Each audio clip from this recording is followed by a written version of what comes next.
Whispers of Shadow presents, written and narrated by Gregory Sparrow. There is one recording inside the BBC archives that officially does not exist, not because it was erased, not because it was classified, because it was never supposed to have been recorded in the first place. On the morning of October 17th, 2014, an archivist cataloging thousands of forgotten magnetic tapes discovered a reel marked with a broadcast date that made no sense. October 14th, 2026. 12 years in the future. At first, everyone assumed it was a labeling mistake, until they played the tape. The familiar BBC News countdown began. The signature music followed. Then the announcer calmly read the headlines. They were ordinary. A rail disaster, a government resignation, a nationwide communications failure, a fire inside Broadcasting House itself. Nothing supernatural, nothing impossible, just tomorrow's news. 12 years too early. Prologue. By the time the public learned anything had happened, the evidence had already disappeared. No newspaper mentioned it.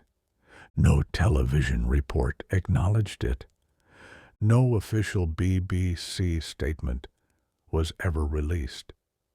According to every public record, October 17th, 2014, was an entirely ordinary Friday inside Broadcasting House. The internal records tell a different story. The first anomaly appeared at 9:14 a.m. Senior archive technician Daniel Mercer had been assigned a routine task. The BBC was preparing to digitize thousands of aging quarter-inch magnetic tapes that had been sitting untouched for decades. Most contained forgotten regional broadcasts, weather reports, radio dramas, parliamentary recordings. Nothing of historical significance. Vault C was one of the oldest archive rooms beneath Broadcasting House. Few employees had ever entered it. Its shelves stretched into the darkness, filled with anonymous gray boxes coated in years of dust. Mercer had worked in the archive department for nearly 16 years. He considered himself immune to strange discoveries. Mislabeled tapes were common. Boxes contained the wrong recordings. Dates rarely matched. Nothing surprised him anymore. At 9:42, he opened a cardboard storage case with no catalog number. Inside were 7 reels. 6 carried faded labels. 1 did not. Its white paper tag looked unusually new. Typed neatly across the front were only 5 words. BBC News, October 14th, 2026. Mercer frowned. He checked the archive database. Nothing. He searched the physical inventory. Nothing. No production reference. No engineer's initials. No accession number. It was as if the tape had appeared from nowhere. Assuming someone had filed it incorrectly during a recent relocation, Mercer carried it into Listening Room 2. The room had barely changed since the early 1980s. Analog tape machines lined one wall. Old monitoring speakers hummed softly. A clock ticked above the control desk. At exactly 9:57 a.m., he threaded the reel onto the machine. He pressed play. The recording began with absolute silence. 3 seconds. 4. 5. Then the unmistakable BBC News countdown. Mercer smiled. Someone had clearly created a joke recording, perhaps an internal training exercise, perhaps a student project. Then the announcer spoke.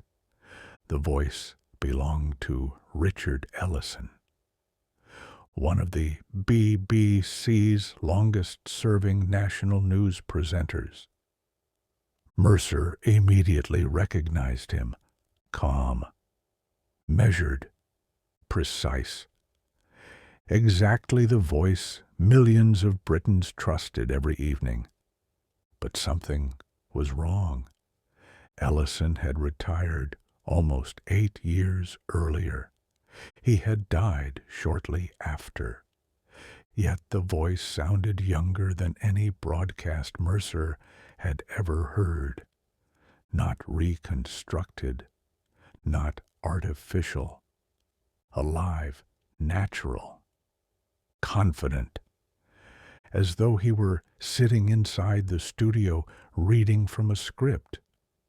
The date announced at the beginning of the bulletin froze Mercer in place. Good evening. This is BBC News, Wednesday, the 14th of October, 2026. Mercer laughed. Only once. Then he reached for the stop button. Instead, he kept listening, because the first headline mentioned an accident that had not yet happened. A passenger train derailment outside Birmingham. 43 casualties. Investigation pending. Specific. Detailed. Completely fictional. Or so he believed. The second headline described the sudden resignation of a cabinet minister. The third reported widespread failures across Britain's emergency communications network. The fourth made Mercer stop breathing. Breaking news. Fire crews remain at Broadcasting House following an electrical fire that began shortly after 8 o'clock this evening. He slowly looked around the room. Concrete walls, metal shelves, old tape machines. Everything was perfectly quiet. The bulletin continued for nearly 28 minutes. Every story was presented exactly as a normal BBC evening broadcast. No dramatic music, no warnings, no references to the impossible. Just ordinary news from a day that was still 12 years away. When the recording ended, Mercer sat motionless. The tape clicked softly against the empty reel. Round and round. Again and again. Finally, he removed it from the machine. His hands were shaking, not because he believed it, because he couldn't explain it. At 10:41 a.m., he filed an internal anomaly report. He expected someone to laugh. Instead, within 19 minutes, 3 senior managers arrived in listening room 2. None of them smiled. One locked the door. Another unplugged the tape recorder. The third quietly asked only one question. Did anyone else hear it? Mercer answered truthfully. No. The manager nodded once, then looked directly at the tape. "We need to make sure it stays that way." The tape was immediately locked away. The tape disappeared before noon. At least that was the official version. According to the archive movement log, BBC file 047 was transferred at 11:32 a.m. to restricted media storage, a secure section beneath Broadcasting House that required authorization from 2 department heads. No destination shelf was listed. No transport officer signed the transfer. The final entry ended with 2 words: internal review. From that moment onward, every reference to the tape simply stopped. No digitization request, no engineering report, no preservation record, nothing. It was as though file 047 had been quietly erased from the BBC's own history. Daniel Mercer tried to forget about it. He returned to his routine. Thousands of tapes still needed cataloging. Deadlines had to be met. The archive never slowed down. But something had changed. He began noticing unfamiliar faces in corridors he had walked for years. People wearing visitor badges without names. Men in dark suits entering rooms that normally remained locked. Technicians disconnecting security cameras for reasons nobody explained. One afternoon, Mercer discovered that every CCTV recording covering Listening Room 2 between 9:30 and 11 a.m. on October 17th had vanished. Not corrupted, not damaged, removed. When he asked the security office whether there had been a technical failure, the supervisor answered without looking up from his paperwork: "There is no footage because nothing happened." Mercer said nothing more. The answer unsettled him far more than if the supervisor had simply admitted the recordings were classified. 3 nights later, he woke to the sound of his mobile phone vibrating. 3:18 a.m. Unknown number. He almost ignored it. Instead, he answered. For several seconds, only silence. Then he heard a familiar voice.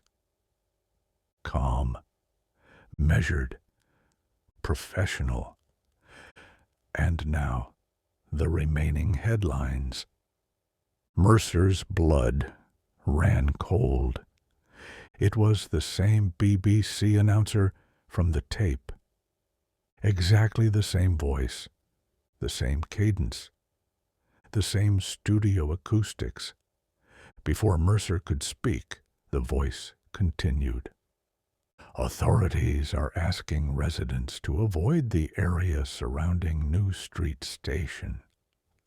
The call ended. No goodbye. No static. Nothing. Mercer stared at his phone. The call duration read 19 seconds. When he attempted to call the number back, the network responded immediately. Number unavailable. The following morning, he checked with his mobile provider. There was no record of the incoming call, not deleted, not hidden. It simply did not exist. He told no one.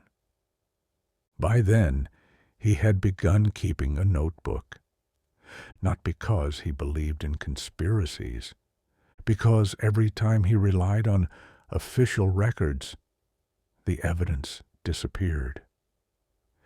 He wrote down dates, times, names, every unusual conversation, every locked door that had previously been open, every unfamiliar face inside Broadcasting House. He filled pages with observations that seemed meaningless on their own. A maintenance crew replacing perfectly functional recording equipment. Security officers standing outside archive rooms without explanation. Entire shelves of magnetic tapes relocated overnight. Then, on October 24th, exactly 1 week after File 047 had been discovered, reality shifted. At 7:43 a.m., every major news network interrupted their scheduled programming.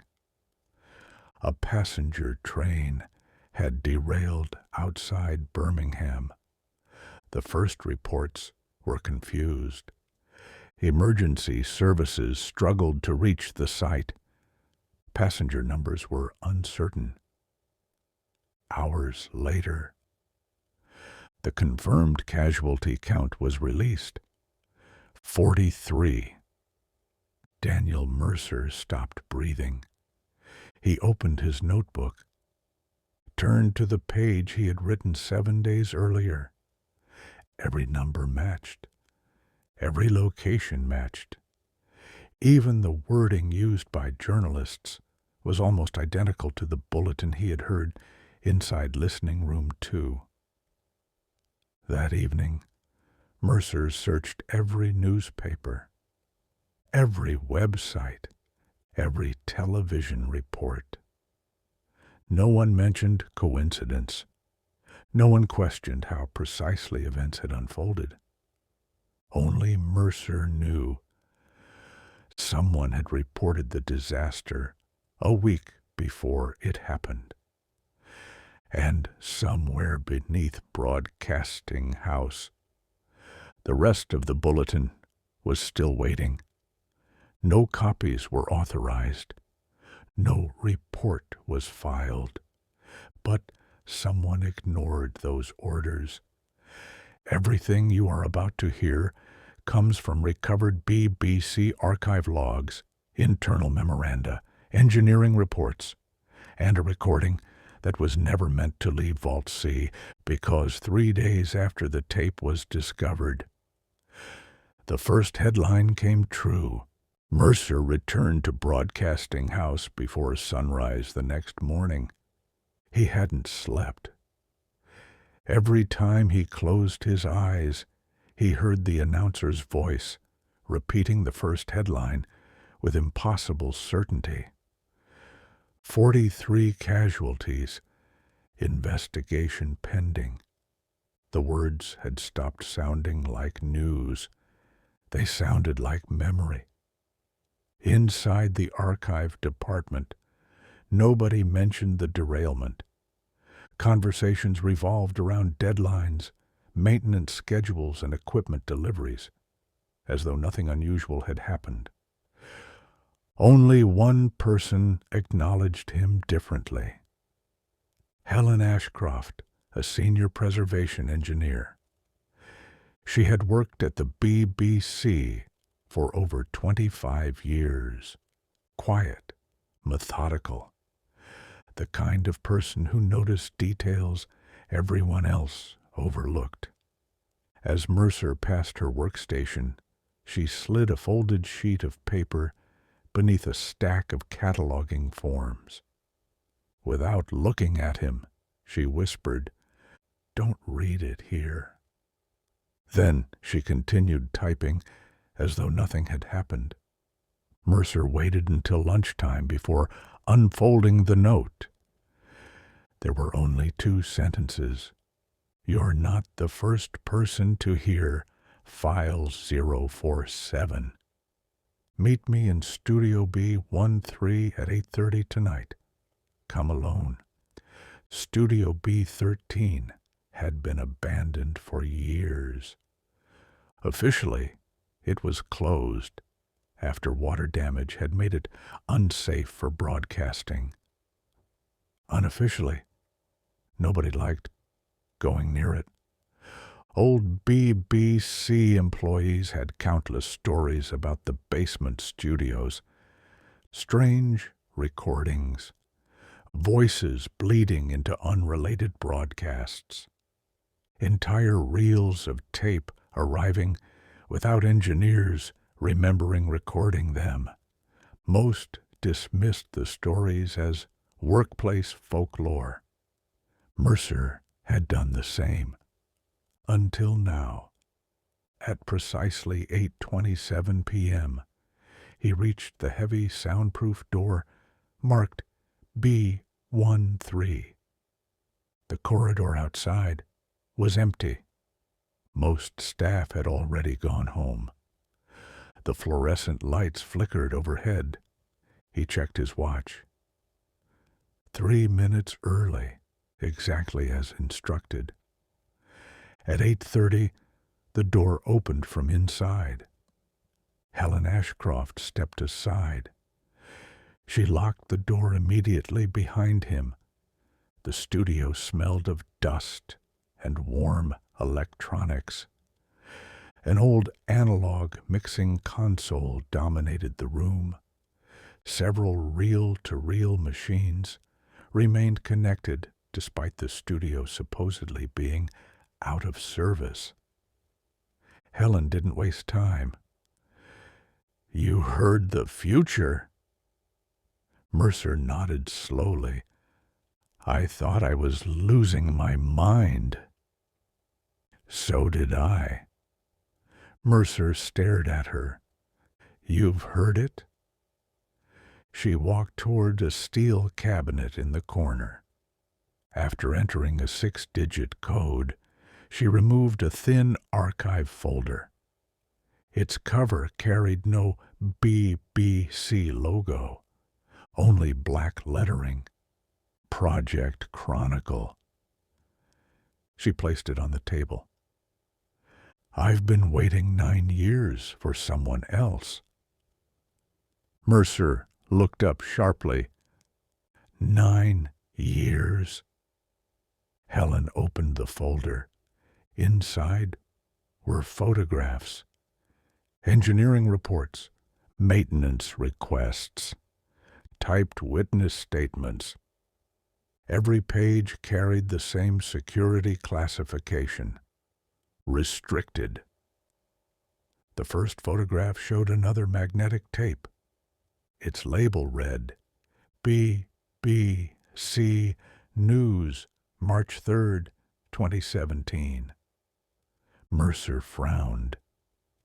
"But that's years ago." Helen nodded. "It was discovered in 2005. Mercer's mouth went dry. She turned another page. A witness statement.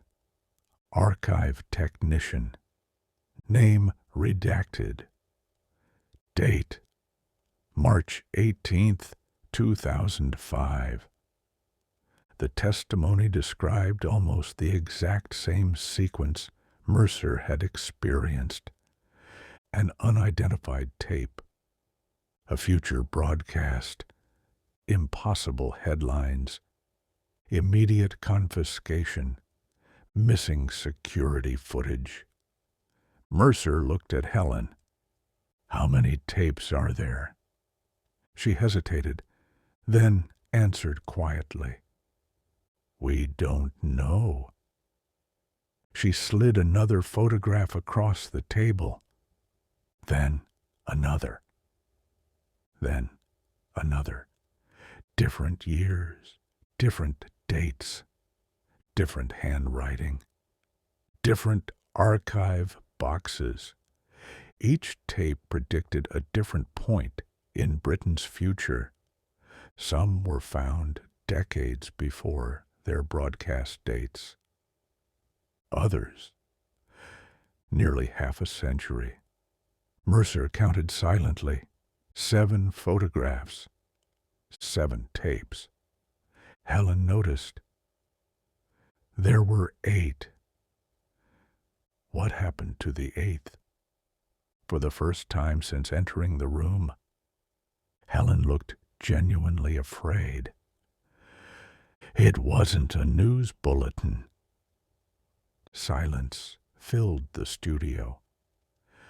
Outside, somewhere deep inside Broadcasting House, an old ventilation system groaned through the walls. Mercer waited. Helen continued in little more than a whisper. It was a live emergency broadcast. She swallowed. And, according to the archive records, it was never supposed to end. Helen opened the next file. The paper inside was older than the others, yellowed, brittle at the edges, typed with uneven ink. At the top was a date, 12th of November, 1978. Below it, a title, Emergency Continuity Transmission, Unknown Source. Mercer leaned closer. Helen did not hand him the page. She read it herself, as if she didn't want his fingerprints on it.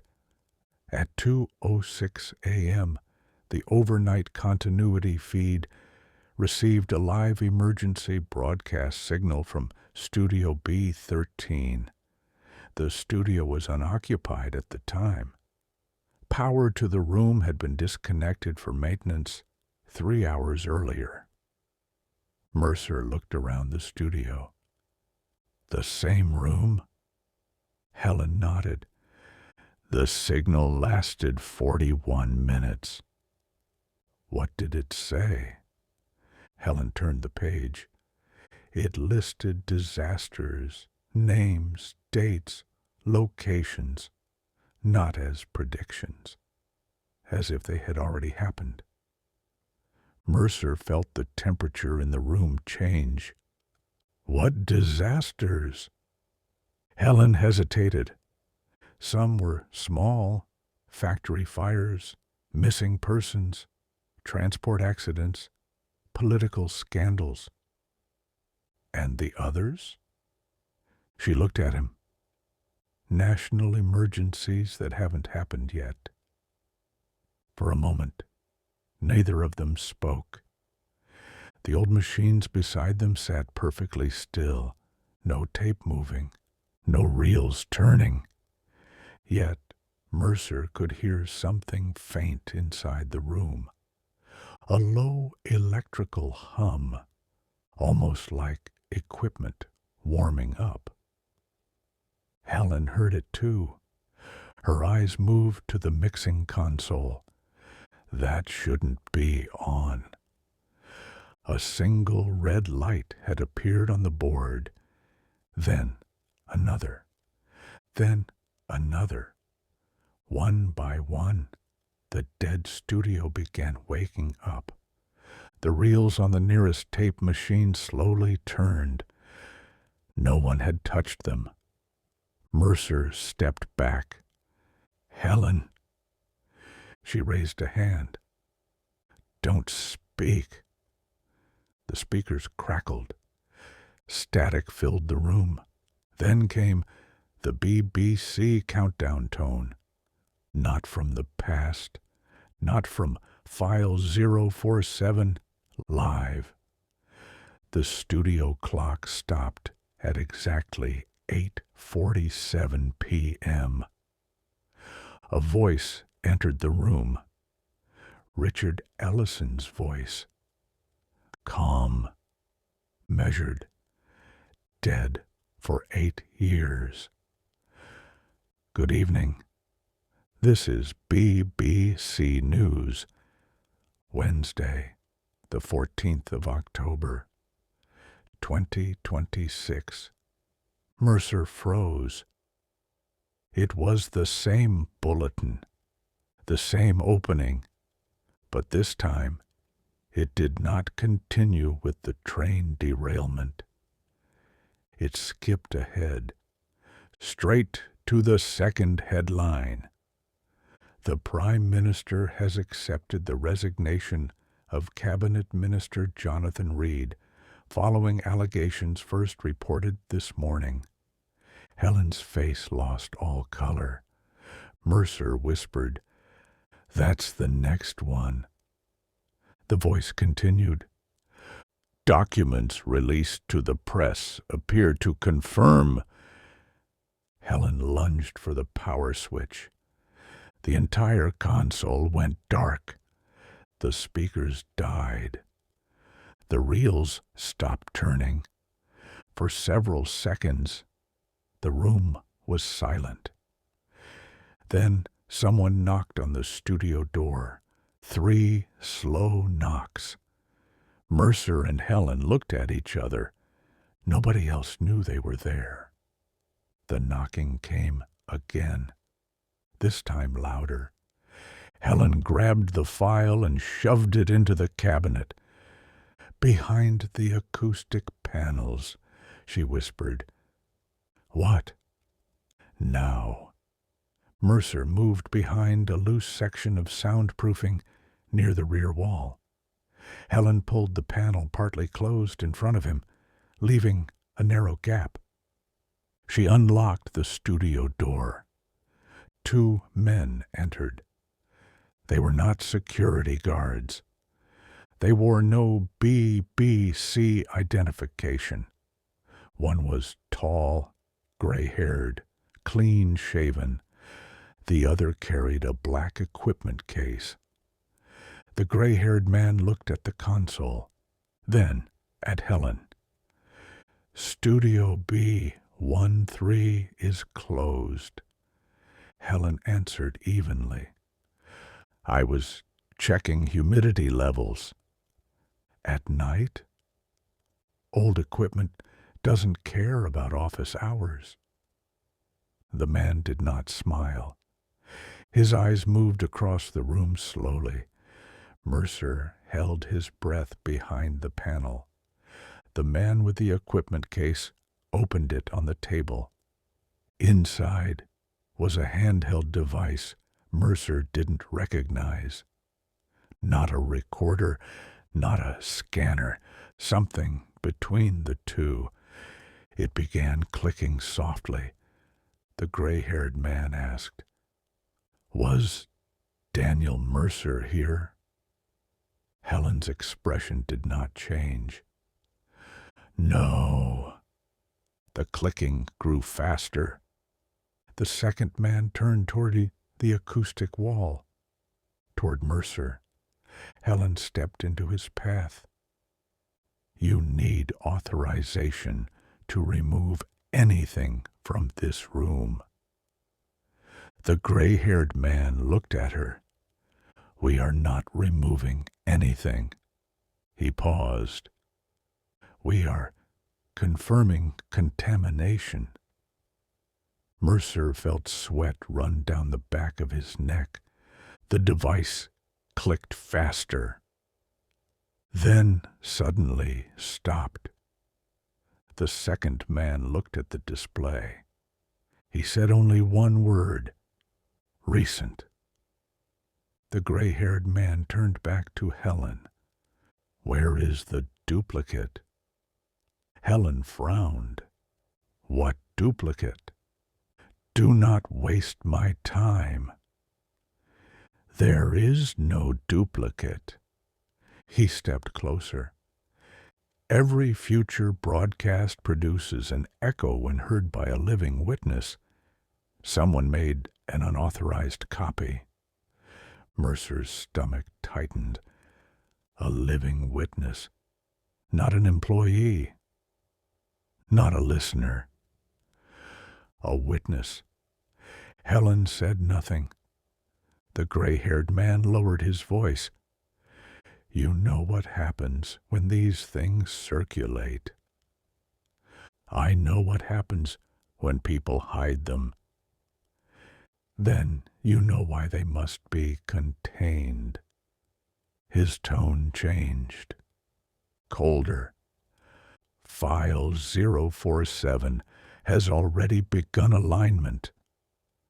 Helen's eyes flickered. Mercer noticed. So did the man.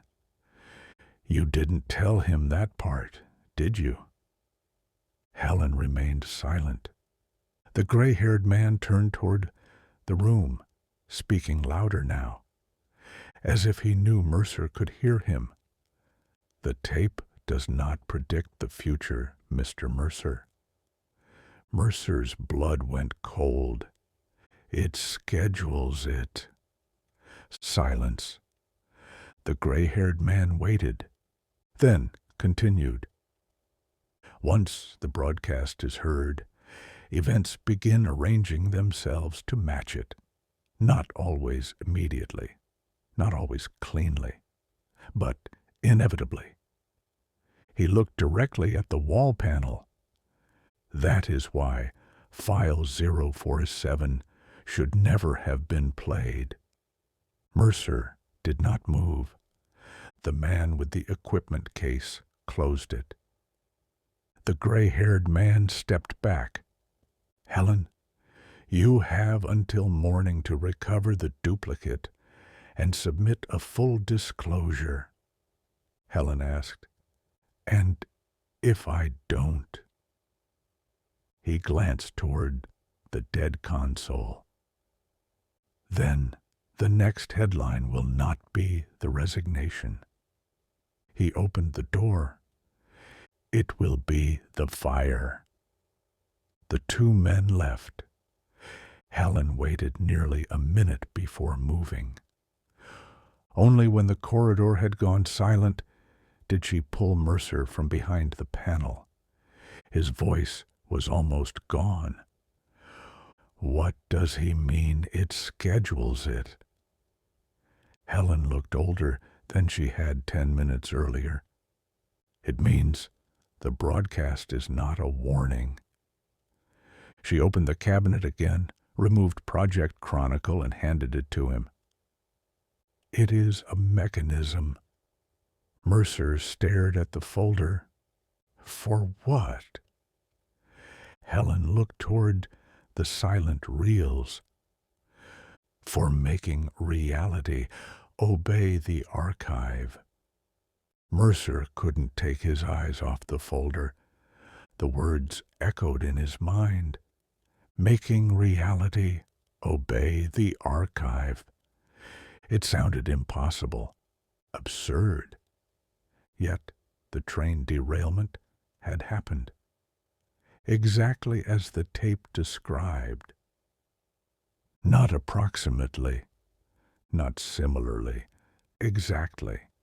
He looked back at Helen. Who are those men? She closed the cabinet before answering.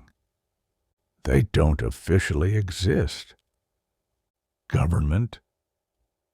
No. Intelligence services? She shook her head. They existed before either of those. Mercer frowned. The BBC created them? I don't know who created them. She hesitated, but everyone who has encountered them calls them the same thing. What? The Continuity Office. Mercer almost laughed. That's a joke. I wish it were. Helen led him toward a small editing suite connected to Studio B13. Most of the equipment had been stripped out years earlier. Only one old computer remained. It wasn't connected to the BBC network. It wasn't connected to anything. Helen inserted a small magnetic disc into the machine. The screen came alive. A single directory appeared. Chronicle. Inside were scanned reports dating back almost a century. The earliest file was from 1937. Mercer stared. That's before television news. Helen nodded.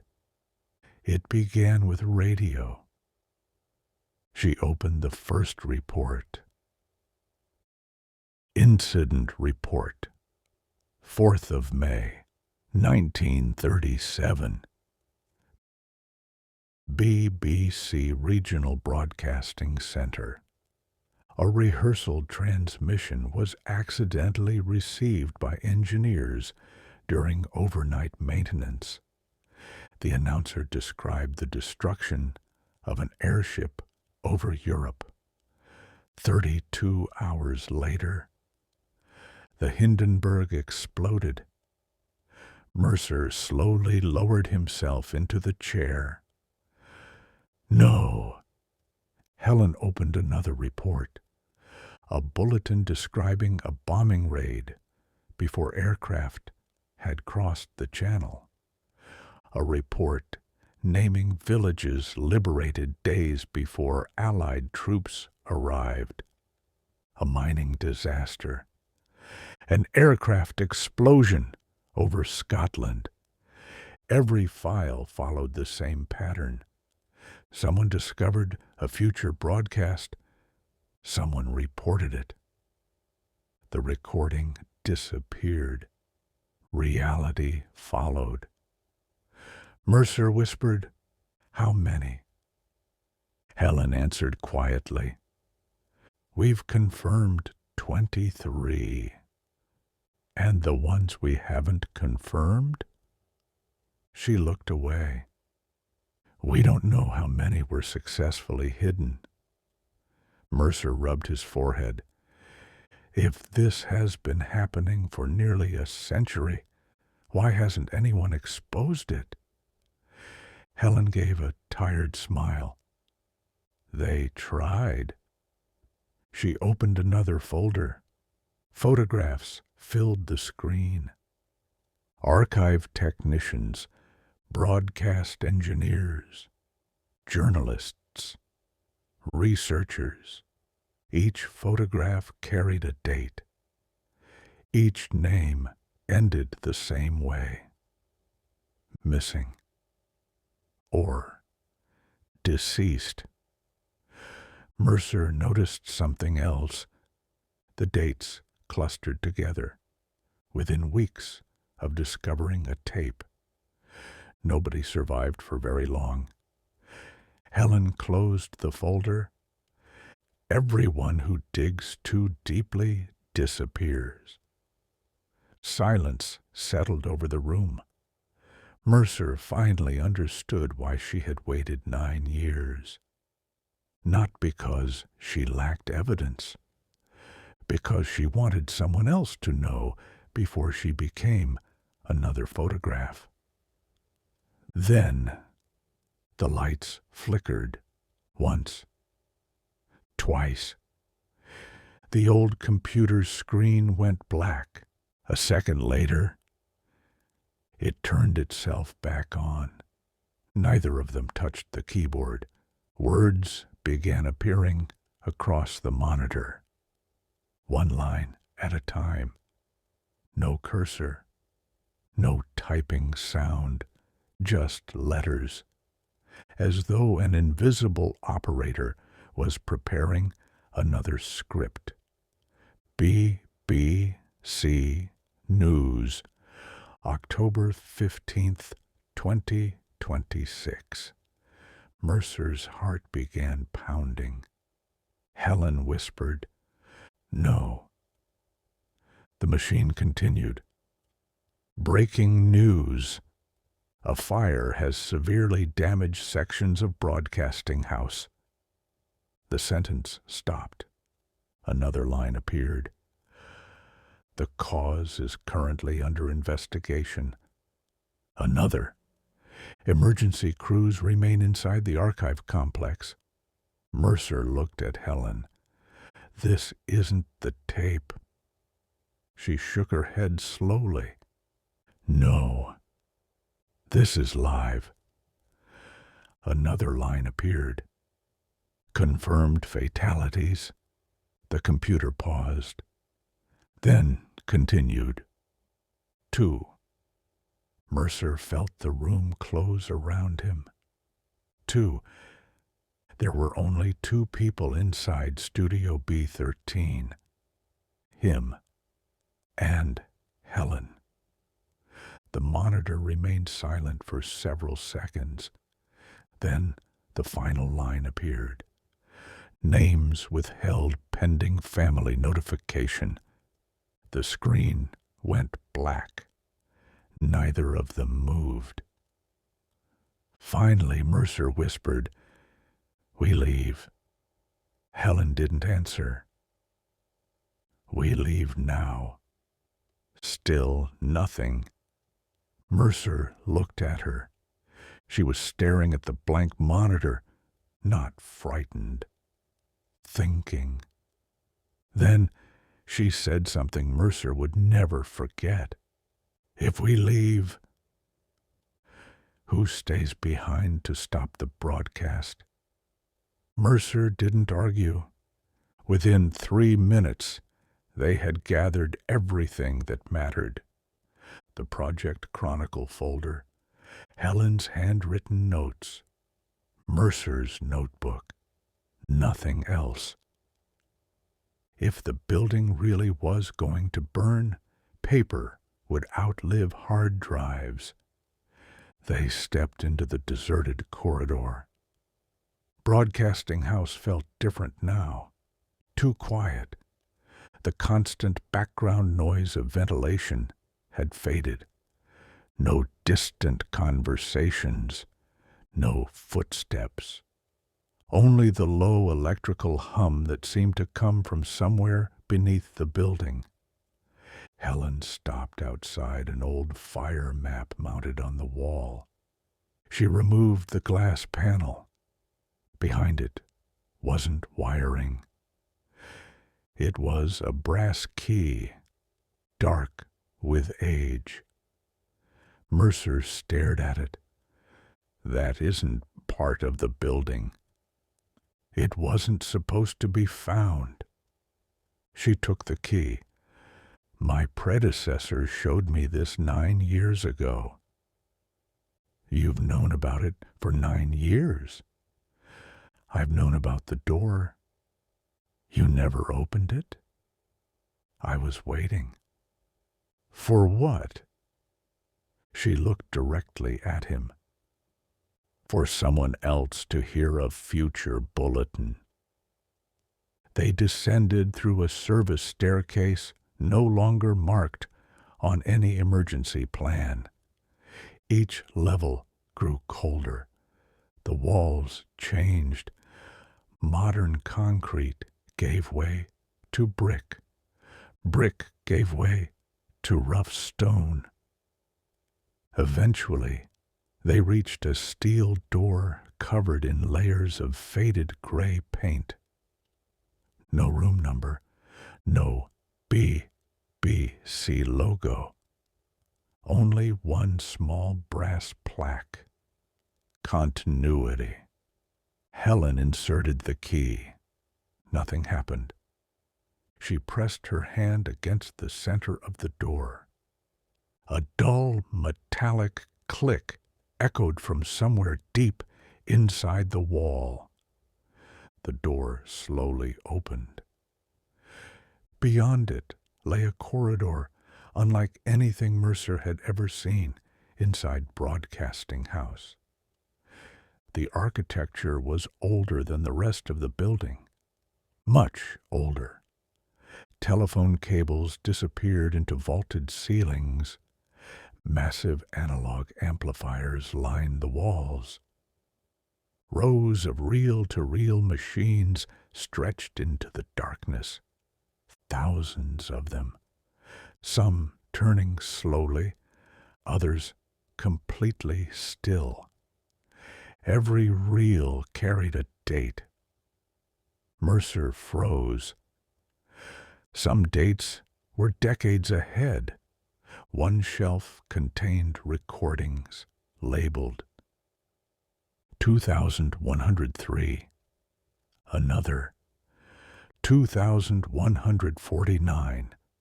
His voice barely emerged. "This is impossible." Helen answered quietly. "I know." He stepped closer. Each reel had the same format. A BBC broadcast date. Nothing more. No names. No engineers. No production numbers. Only dates. Future after future after future. Mercer reached toward one labeled the 18th of January, 2048. Helen grabbed his wrist immediately. Don't. Why? Because hearing it begins alignment. He slowly lowered his hand.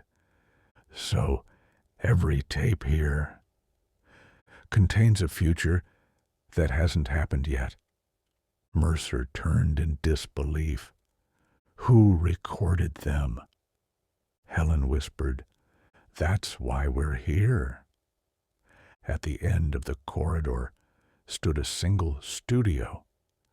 Unlike Studio B13 above, this one was alive. A red on-air light glowed steadily.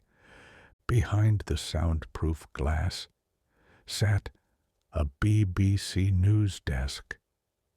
Microphones, studio cameras, lighting rigs, everything looked immaculate, as though a live bulletin could begin at any second. Except the studio was empty.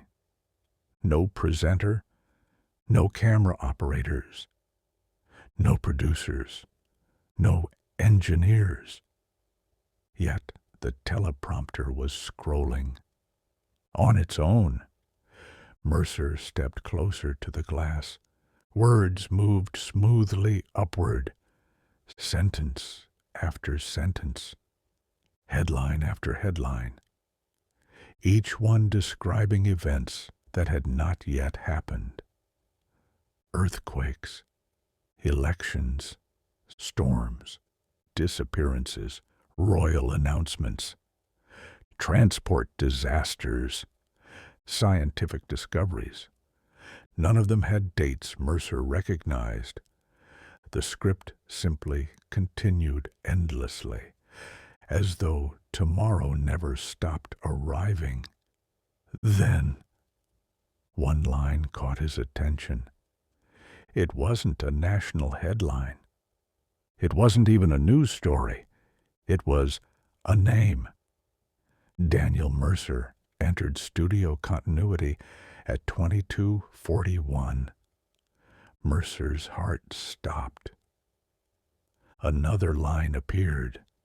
Helen Ashcroft attempted to interrupt transmission. Another.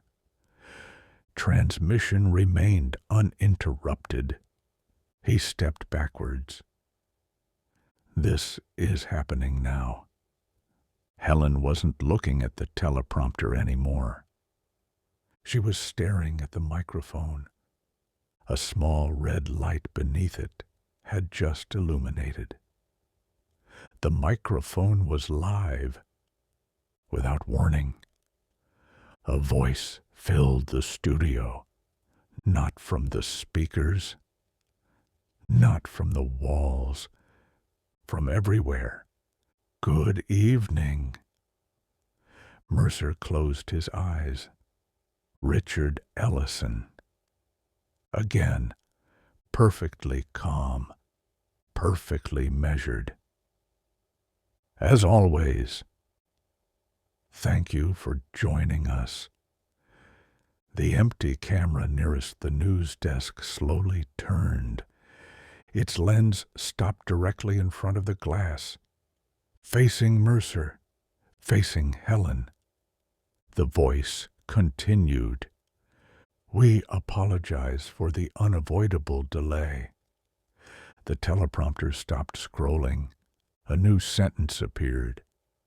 The prisoner has arrived. Mercer looked around the empty studio. There is nobody in there. Helen's face had gone white. You don't understand. What?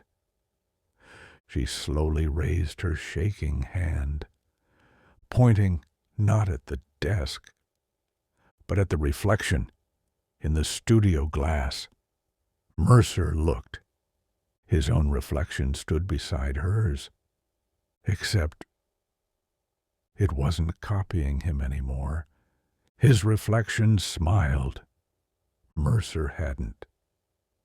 The reflected Daniel Mercer calmly walked toward the news desk, sat down, adjusted the microphone, opened a folder, then looked directly out through the glass, straight into Mercer's eyes.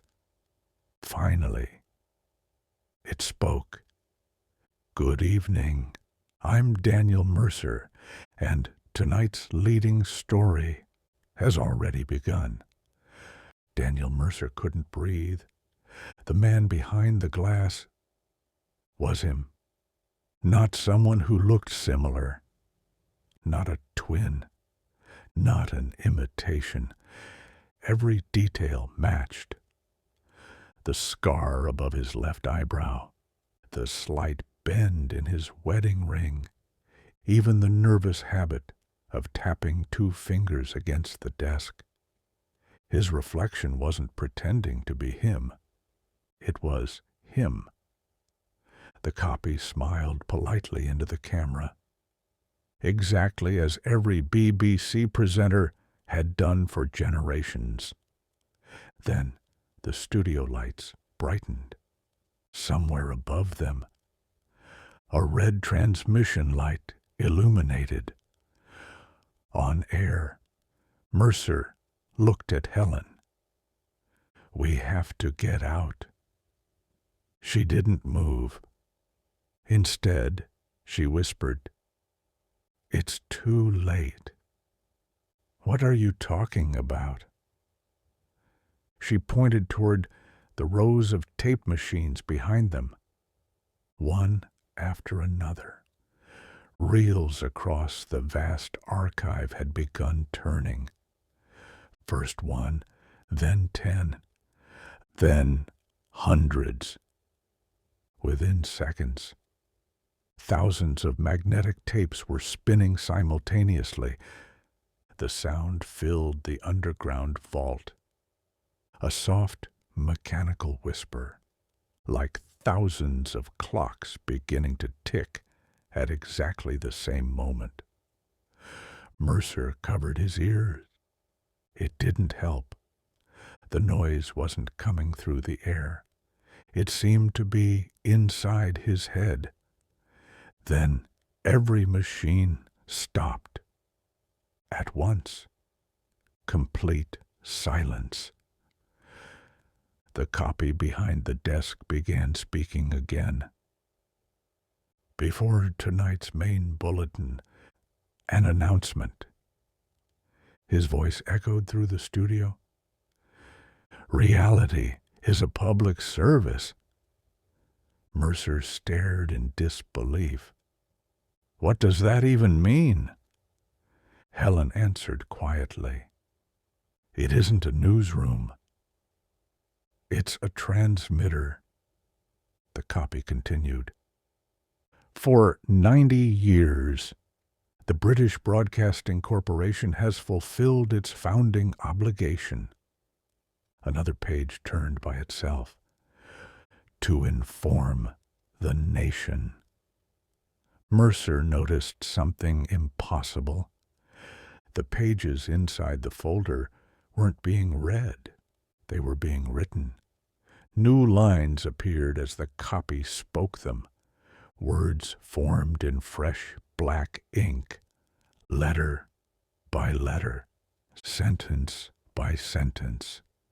History wasn't being reported.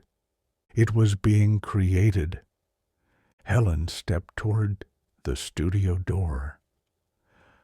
"I have to stop the transmission." Mercer grabbed her arm. "How?" "I don't know." "You'll die." She gave him a sad smile. "I've known that since 2015. Before Mercer could stop her, She opened the studio door. An alarm immediately sounded. Not loud, just a single, continuous tone. The copy stopped reading. Slowly. It looked up. Its eyes settled on Helen. No anger, no surprise, only disappointment. You were instructed not to interfere. Helen walked toward the desk. I'm ending this. The copy stood. For the first time, Mercer realized something deeply wrong. It cast no shadow beneath the studio lights. Helen reached the microphone. She grabbed it with both hands. The red light flickered. For a fraction of a second, every reel in the archive stopped moving. Mercer felt the building tremble. Then the copy spoke one sentence. Quietly, almost kindly. Continuity must never be interrupted. The microphone exploded, not with fire, with sound. A deafening burst of feedback ripped through the studio. Mercer was thrown backward against the glass. The lights shattered overhead. Tape machines throughout the archive began spinning wildly. Thousands of reels unraveled at once. Magnetic tape filled the air like black ribbons. Helen disappeared behind the storm of flying tape. Mercer shouted her name. No answer. The copy remained perfectly still, unaffected, still standing behind the news desk, still watching him. Then, the emergency sprinklers activated. Only water didn't fall. Hundreds of tiny strips of magnetic tape drifted from the ceiling instead, covering the studio, covering the floor, covering Helen. Mercer forced himself forward. He found her lying beside the desk, barely conscious. She pressed something into his hand, a small reel. No label. She struggled to speak. There was never... She coughed. One future. Mercer leaned closer. What? There are... Another cough. Millions. Her breathing became slower. Every time. She whispered, Someone listens. One is chosen. Mercer's eyes widened. The bulletins didn't predict reality. They selected it. The copy smiled, as she finally understands. Mercer looked down at the blank reel in his hand, then back toward the endless archive beyond the studio. Every tape represented a possible future. Someone, or something, was choosing which one became real. The copy spoke again. You may now perform your duty. My duty? You heard the broadcast. I never agreed to anything. No witness ever does. The studio cameras rotated toward Mercer. Every red tally light illuminated. He suddenly remembered the words on the teleprompter. The presenter has arrived. They had never referred to the copy. They had referred to him. The copy removed its BBC identification badge, placed it gently on the desk. Then it began fading, not disappearing, changing. Its features slowly became indistinct, like an image being erased from old videotape. Only its voice remained. "It is your bulletin now." The microphone's red light turned green. Mercer looked toward Helen. She was gone. No body, no blood. Only her identification badge remained beside the shattered microphone. The studio doors behind Mercer closed by themselves. Heavy steel bolts locked into place, one by one. The cameras focused. The countdown began. 5, 4, 3. Mercer tried to scream. No sound came out. 2, 1. The red light returned. Automatically. His hands opened the folder. He had no memory of doing it.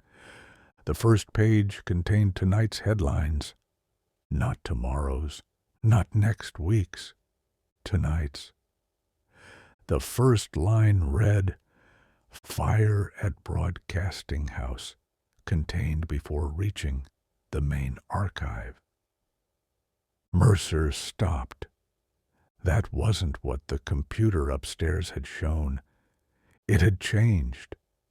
The future had changed. Because Helen had interrupted the transmission. Only slightly, but enough. He looked at the second headline. His heart stopped. Former BBC archive engineer Helen Ashcroft officially declared missing after failing to return home. No mention of studio continuity. No mention of the underground archive. No mention of what had really happened. History had already corrected itself. Mercer slowly lifted his eyes toward the camera. Somewhere, far above him, millions of televisions waited for tomorrow's news. He finally understood the terrible truth. The BBC had never hidden the tapes to conceal the future. It had hidden them to stop anyone from changing it. Epilogue. The existence of studio continuity has never been confirmed. Official BBC records state that no such facility has ever existed beneath Broadcasting House. Architectural plans and 2 levels above the chamber Daniel Mercer entered. Every request for maintenance records referencing Studio B13 Project Chronicle or File 047 returns the same response. No matching documents found. According to personnel files, Helen Ashcroft resigned from the BBC in late 2015. Her forwarding address was never recorded. No missing person investigation exists. No death certificate has ever been issued. It is as though she quietly stepped out of history. Daniel Mercer remained employed by the BBC for another 14 months. Colleagues later described subtle changes in his behavior. He stopped making small talk. He no longer ate lunch with the archive staff.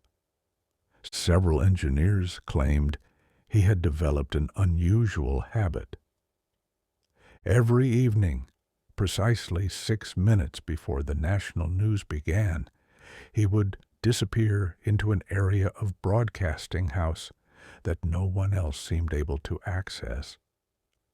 When asked where he had been, he always gave the same answer: preparing tomorrow. No one understood what he meant.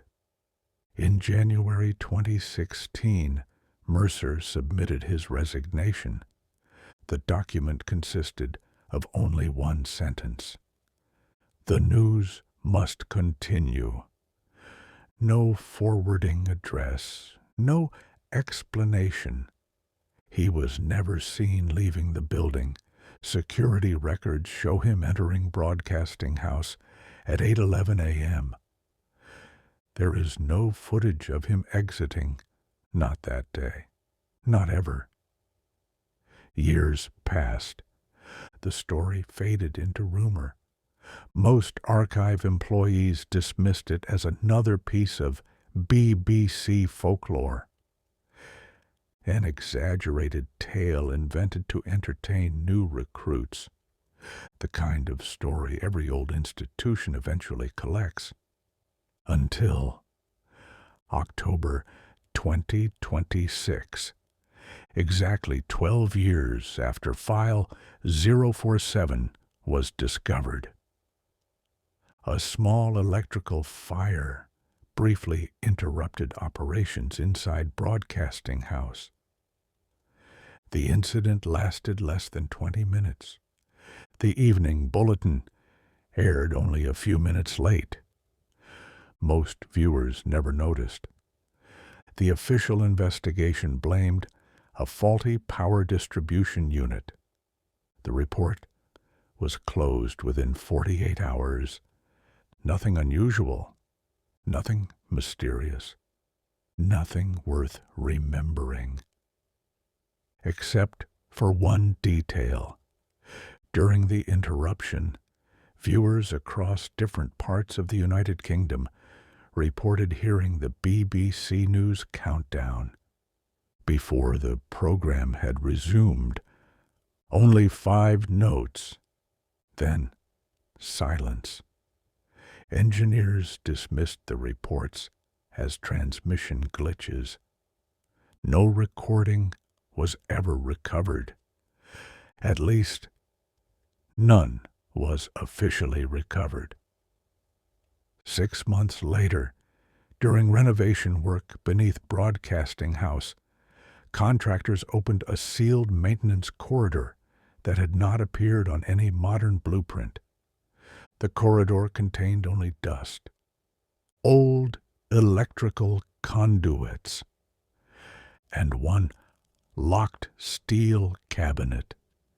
Inside, investigators found a single magnetic reel, perfectly preserved, untouched by moisture, untouched by age. Its white label carried no archive number, no engineer's initials, no production code, only a date: July 2nd, 2038. The reel was transferred for cataloging. According to the paperwork, it never reached the archive. It vanished somewhere between the loading dock and the preservation laboratory. The transport officer responsible for signing the transfer later insisted he had never seen the tape.